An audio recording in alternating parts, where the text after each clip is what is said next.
So because we have a plane, we can draw curves on it, right? So, and a contour is just a curve on C.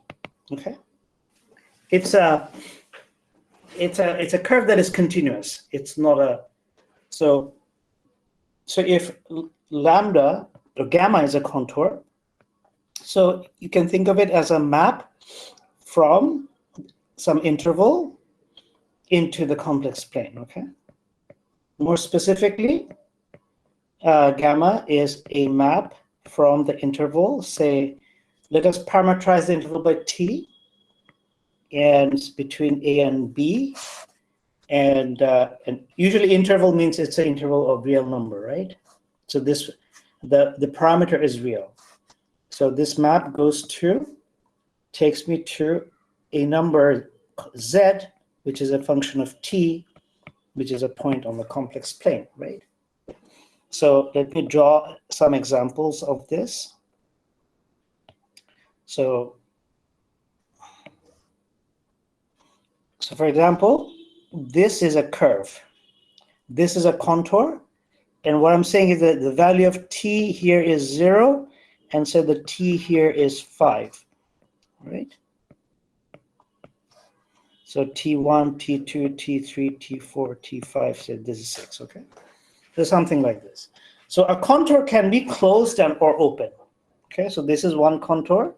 There could be another contour, okay, which is a circle. It doesn't have to be a circle. It can be something like this, okay? Okay.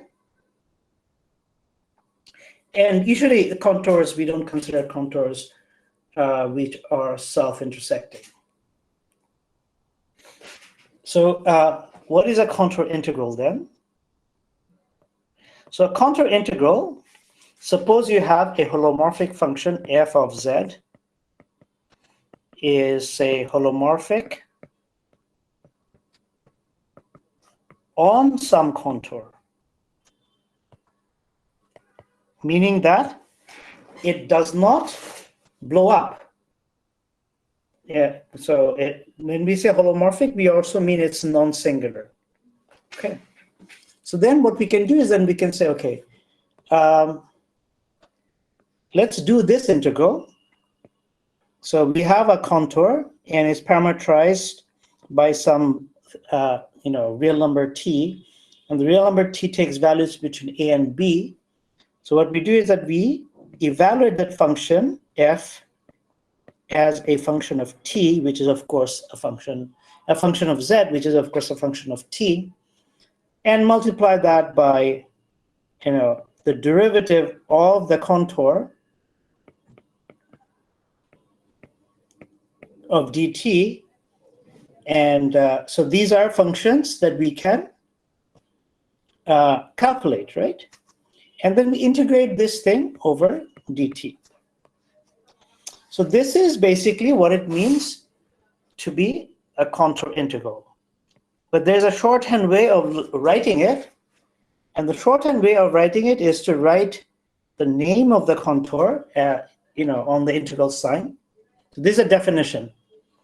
And the function f of z, d of z, okay?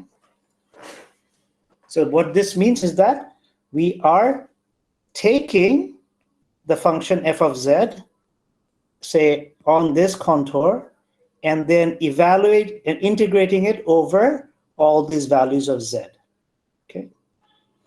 But in reality, when we do this, what we have in mind is that we are actually doing this integral. And you might say, okay, this integral depends on how we parameterize the contour, right? It depends on t. So the right-hand side depends on t, then shouldn't I write the left-hand side in a way such that the left-hand side also depends on t, right? The integral. But it turns out that the left-hand side only depends on a and b. This is actually a parameterization invariant definition, okay? And that's not very hard to show. Okay, so this is a parametrization invariant definition. Parametrization, sorry, not parametrization invariant, I mean reparametrization invariant.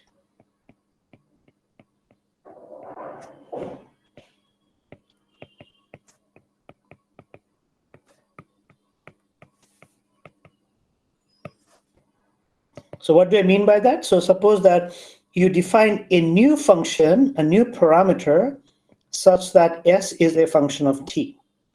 All that we ask for this function is to be a monotonic function of T, right? Otherwise, S is not going to be a good parameter if it is not monotonic, because we need a one-to-one correspondence between the parameter S and T, right?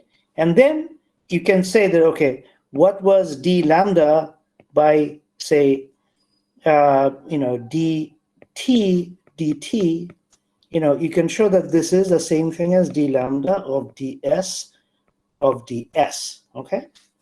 And, in the meantime, the value of f is not going to change for the value of s's. So this is how you can show that this is a parametrization invariant, reparametrization invariant definition, okay? Because we want the definition to be a geometric definition, and therefore the definition needs to be independent of the parameterization of the curve, right? Because, for example, Shujash might say, oh, this is 0, this is 1, this is 2, this is 3, 4, 5, 6, but but then Saif might say, no, I mean, I'm going to call this 0, I'm going to call this 100, 200, 300, 400, 500, 600. Someone else might come and say, no, I'm not going to call it T 0, 1, 2, 3, 4, 5, 6. I'm going to call it e to the power T, so that as I go along this path, the parameterization is going to be exponentially, going to increase exponentially. Those are all valid parameterization.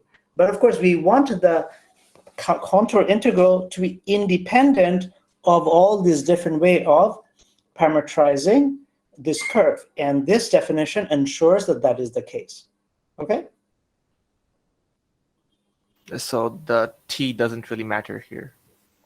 It does matter, but it's in, the definition is invariant under changing T to something else, say S, as long as the map is a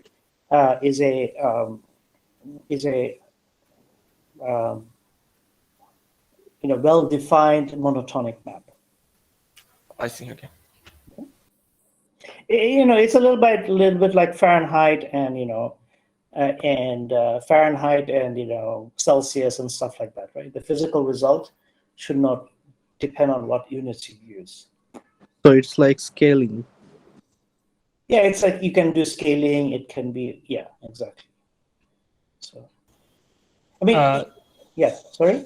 So I have a question. So is a line that goes to infinity on both ends, is that considered a closed loop, or?